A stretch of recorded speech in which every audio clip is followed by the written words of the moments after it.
تا حالا به این فکر کردین که مدیریت یوتیوب و ساختن یه ربات کمک درمانگر چه ربطی به هم دارن؟ شاید در نگاه اول هیچی، ولی جالبه بدونید که هر دوتاشون دارن به یه سوال خیلی اساسی جواب میدن. چطوری میتونیم ماشینای قدرتمند رو مهار کنیم؟ تو این بررسی میخوایم بریم سراغ همین قوانین نانوشته‌ای که هم دنیای دیجیتال و هم دنیای فیزیکی ما رو امن نگه میدارن.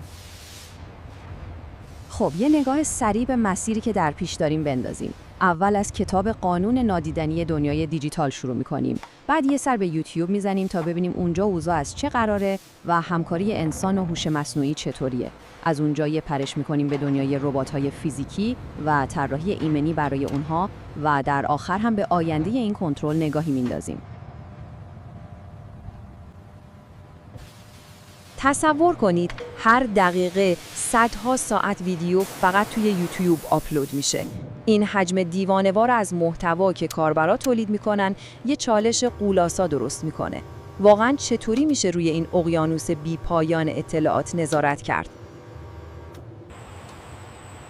این دقیقاً سوال اصلیه. وقتی تکنولوژی انقدر قدرتمند میشه، چه تو فضای آنلاین و چه تو دنیای واقعی، از کجا معلوم که یهو از کنترل خارج نشه؟ اصلا مسئولیت این ایمنی با کیه؟ کی باید حواسش به این همه ماجرا باشه؟ خب جواب این سوال یه اسم داره: حکمرانی پلتفرم. خیلی ساده است. فکر کنید این همون کتاب قانون نادیدنیه که میگه چی توی فضای آنلاین قبوله و چی نیست. همین مفهومه که پایه‌های یه اینترنت امن رو میسازه. برای اینکه این موضوع رو بهتر بفهمیم بیایید بریم سراغ بزرگترین پلتفرم ویدیویی دنیا. یوتیوب یه مثال فوق‌العاده است برای اینکه ببینیم مدیریت محتوا در مقیاسی که اصلا تو ذهن نمی‌گنجه چطور کار میکنه. فقط به این عدد فکر کنید: 4.8 میلیون کانال فقط تو 3 ماه. این عدد واقعا تکون دهنده است و نشون میده یوتیوب چه حجم عظیمی از کار رو توی زمان کوتاه انجام میده. حواستون باشه داریم در مورد کانال‌های کامل حرف میزنیم، نه فقط چند تا ویدیو. خب حالا چرا این ویدیوها حذف میشن؟ اگه به این نمودار نگاه کنین جوابش کاملا روشنه. 2 تا دلیل اصلی، یعنی ایمنی کودکان و هرزنامه یا همون اسپم، روی هم رفته بیشتر از 60% کل ماجرا رو تشکیل میدن. این خیلی واضح به ما میگه که اولویت‌های یوتیوب کجاست. ولی خب وقتی میگیم محتوای خطرناک یا هرزنامه، دقیقاً منظورمون چیه؟ یوتیوب اینا رو کاملاً توی دستورالعمل‌هاش تعریف کرده. مثلا سخنان نفرت پراکن یعنی محتوایی که علیه یک گروه خاص نفرت پراکنی میکنه، یا مثلا محتوای خطرناک تشویق در انجام کارهاییه که میتونه به آسیب جدی ختم بشه. همین تعریفاست که اساس همه تصمیما میشه. خب واضحه که هیچ تیمی از آدما به تنهایی نمیتونه این اقیانوس ویدیو رو بررسی کنه. اصلا امکان نداره. پس یوتیوب چی کار میکنه؟ یه راه حل ترکیبی هوشمندانه داره: قدرت ماشینا در کنار قضاوت انسانا. این دوتا مثل یه تیم مکمل کار میکنن. هوش مصنوعی مثل یه نگهبان خستگی ناپذیره که 24 ساعته 7 روز هفته میلیون ها ویدیو رو برای پیدا کردن الگوهای آشنا چک میکنه.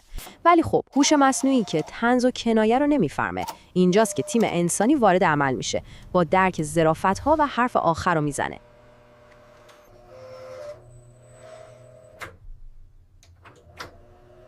خیلی خوب، تا اینجا در مورد دنیای دیجیتال و پیکسل ها حرف زدیم. حالا بیایید یه چرخش بزرگ بکنیم و زاویه دیدمون رو عوض کنیم. چی میشه اگه همین اصول ایمنی و نظارت رو ببریم تو دنیای واقعی، دنیای ربات‌های فیزیکی؟ بذارید یه مثال بزنم. ربات‌های توانبخشی. اینا ربات‌هایی هستن که برای تعامل فیزیکی مستقیم با آدما طراحی شدن. مثلا به یه بیمار کمک میکنن دستش رو دوباره حرکت بده. ببینید اینجا دیگه داستان کاملا فرق میکنه. بحث سر پاک کردن یه ویدیو نیست، بحث ایمنی فیزیکی و سلامت یه آدمه. خب پس مهندسا چی کار میکنن که مطمئن بشن این رباتی که قراره کمک کنه یهو به کسی آسیب نزنه؟ یه فرایند مهندسی خیلی دقیق و حساب شده پشت این ماجراست. این 3 مرحله اساس کارشونه. اول از همه میان هر خطر احتمالی که به ذهن میرسه رو شناسایی میکنن. بعدش حساب کتاب میکنن که هر خطر چقدر جدیه و چقدر ممکنه اتفاق بیفته. و در نهایت برای کم کردن یا از بین بردن این ریسک‌ها راهکارهایی رو پیاده می‌کنن. ببینید ایمنی چیزی نیست که بعداً به ربات اضافه بشه. از همون اول توی قلب طراحیش وجود داره. میشه گفت اینا همون قوانین و مقررات یوتیوب هستن ولی برای یه ربات. سیستم‌های هوشمندی مثل تشخیص خطا یا کنترل مقاوم در برابر خطا تضمین می‌کنن که اگه یه چیزی اشتباه پیش رفت، ربات سریع به یه حالت امن برگرده. اینها در واقع قوانین داخلی هستند که رفتار ربات رو موقع تعامل با انسان کنترل می‌کنن.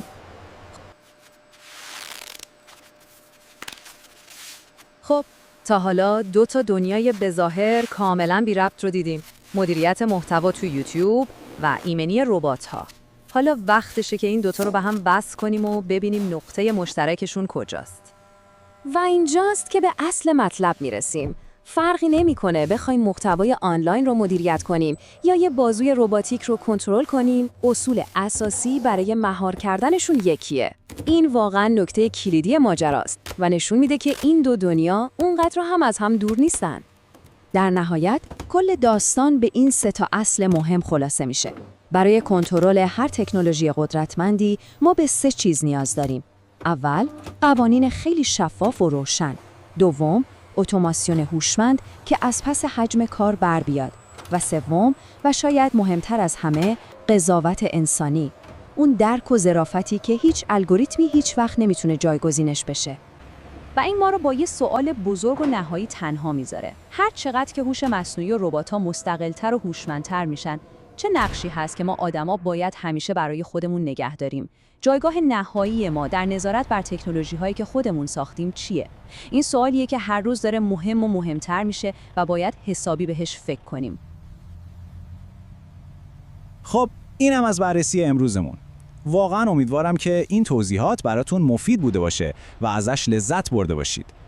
دمتون گرم که تا آخر این تحلیل همراهمون بودید. میدونم که وقتتون خیلی با ارزشه و اینکه این زمان رو گذاشتی تا این موضوع رو دنبال کنید واقعا برای ما جای قدردانی داره. خیلی ممنونم ازتون. ببینید، اگه از این سبک تحلیل‌ها و بررسی‌های عمیق خوشتون میاد، یادتون نره که کانال تحلیل هوشمند رو سابسکرایب کنید. اینجوری تحلیل‌های بعدی ما رو از دست نمیدید. ما هم قول میدیم که هر دفعه با محتوای کاربردی‌تر و جذاب‌تر برگردیم. یه لایک ساده از طرف شما یه حمایت خیلی بزرگ برای ماست. این کارتون باعث میشه این تحلیل به دست آدمای بیشتری برسه که مثل خودتون دنبال یادگیری هستن. و خب این بهترین انرژی هست که میتونیم برای ادامه کارمون بگیریم. اما کار ما اینجا تموم نمیشه. توی تحلیل بعدیمون میخوایم یه قدم بریم جلوتر. قراره ببینیم چطوری میتونیم این چیزایی که امروز یاد گرفتیم و برداریم و باهاش مهارت‌های واقعی و کاربردی بسازیم. مهارت‌هایی که مستقیم روی رشد فردی خودتون تأثیر میذاره. پس یه بار دیگه ممنون که وقت گذاشتید. حالا که این اطلاعات جدید رو دارید، سوال اصلی اینه: واقعاً برای برداشتن قدم بعدی توی مسیر رشدتون آماده اید؟ فکر کنید که چطور میتونید از همین امروز از این دانش استفاده کنید.